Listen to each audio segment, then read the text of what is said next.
مساء الفل عليكم. النهارده هنعمل مع بعض فطيرة بالزيت، وهقولك ازاي تطلع معاكي طرية جدا ومورقة وخطيرة جدا ولونها مظبوط معاكي في التسوية. بس تابعي الفيديو بكل تفاصيله عشان تعرفي التسوية المظبوطة وازاي تطلع معاكي الفطيرة منفوخة بالشكل ده وطرية من جوه ومورقة وجميلة جدا، مع ان احنا عاملينها بالزيت بدون سمنة ولا زبدة. وشوفوا طلع معانا لونها شكله ازاي وطرية ازاي ومورقة ازاي بدون سمنة ولا زبدة، بزيت بس.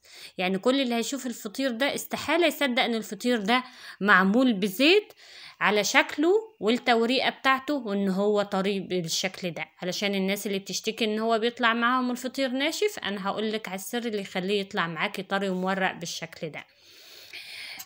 اول حاجة معايا كوبايتين من الدقيق. انا عامله مقدار صغير عشان الناس اللي بتحب المقادير الصغيره في الاول، علشان لو اول مره هتعمل. دول معايا كوبايتين من الدقيق، عليهم كوبايه من الميه وفيهم نص معلقه ملح. يعني انا مدوبه في كوبايه الميه دي نص معلقه ملح وبعجن بيها.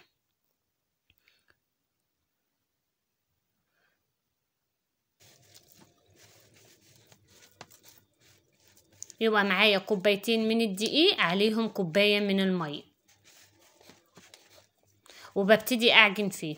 وبنزل طبعا بالميه تدريجيا عشان لو ما احتاجتش الكوبايه كلها مفيش مشكله، احتاجتها فخلاص. انا بالنسبه لي العجينه كانت كويسه معايا كده تمام، يعني الكوبايه كان فيها حوالي معلقه من الميه، فسبتها خلاص. هي عجينة الفطيرة عشان تبقى ناجحة معاكي ومظبوطة 100% والفطيرة تطلع برضو معاكي، من أهم إن هي تطلع طرية إن العجينة نفسها تبقى برضو طرية. يعني شوف العجينة كانت بتلزق في إيديا، وإن انت تعجيني فيها كتير كويس جدا لحد ما تبقى معاكي ناعمة بالشكل ده. يبقى العجن مهم جدا، تعجني فيها لحد ما العجينة تبقى ناعمة معاكي بالشكل ده. وبعدين بقى بغطيها وبسيبها تستريح العجينة، وبرجع تاني برجع لها تاني اشيلها كده من البولة وابتدي اقطعها كور صغيرة. شوف العجينة لما بتستريح بتبقى يعني ناعمة معانا كمان، وتبقى سهل التقطيع وسهل الشغل فيها. فاهم حاجة برضو ان احنا بنريح في العجين. شوفوا لو هتلاحظوا العجينة طرية وملزقة. انا قطعتهم على 5 كور بالشكل ده وببتدي اسويهم.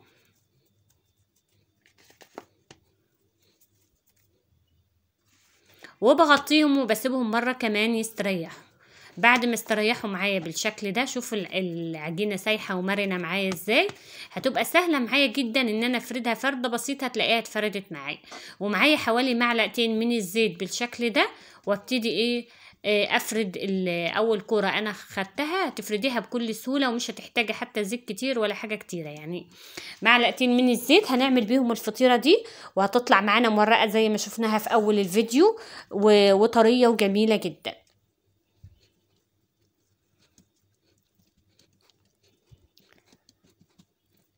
ببتدي افردها كده بايديا واديها مطه خفيفه. طبعا العجينه عشان معجونه معانا كويس فسهله جدا ان هي بتتمط وتتفرد معاك. يعني انت لو اول مره تعملي الفطير اظن مفيش اسهل من كده، سهله خالص. هتفرديها بسرعه وهتمطيها وخلاص، على كده هتبقى سهله جدا معاك. وطبعا لو انت مش بتحبي الدهون كتير بالشكل ده، بصوابع ايديكي بتدهني دهنه خفيفه من الزيت بالشكل ده.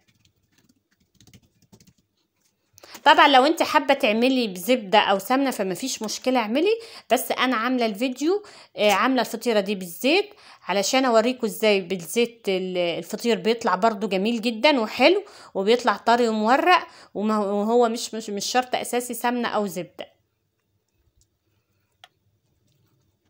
دي طبقتها اول واحده بالشكل ده زي ما شفت، قطعتها من الجناب وطبقتها بالشكل ده.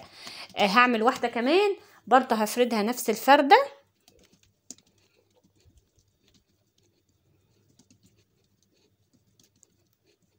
يعني بمعلقتين زيت هنعمل فطيرة كبيرة حلوة جدا، ما كلفتناش حاجة، وفي نفس الوقت جميلة وطرية وحلوة خالص، وفي 10 دقايق هتعمليها.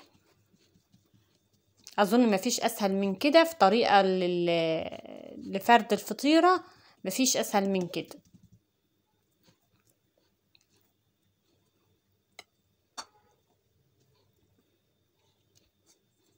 وبدهنها بطرف صوابعي كده، بدهن دهنه خفيفه كده.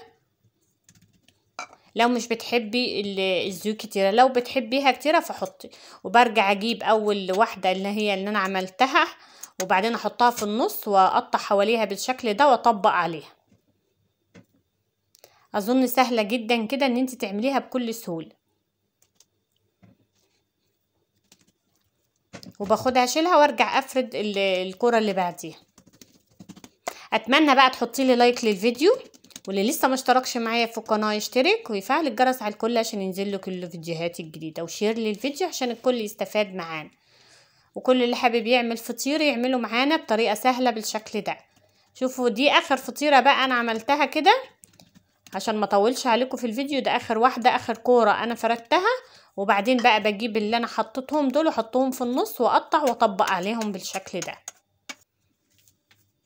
بعد ما طبقت كده طبعا الصينيه بتاعتي دهناها بالزيت، وبقلب الفطيره على الجنب اللي هو التاني بالشكل ده، واروح حطها فيها وبسيبها تاني، بدهن وشها بمعلقتين من الزيت وبسيبها تاني مره كمان تستريح عشان تتفرد معايا في الصينيه بكل سهوله. فبسيبها كمان مره تاني تستريح. بسيبها حوالي نص ساعه وبرجع تاني افردها بالشكل ده.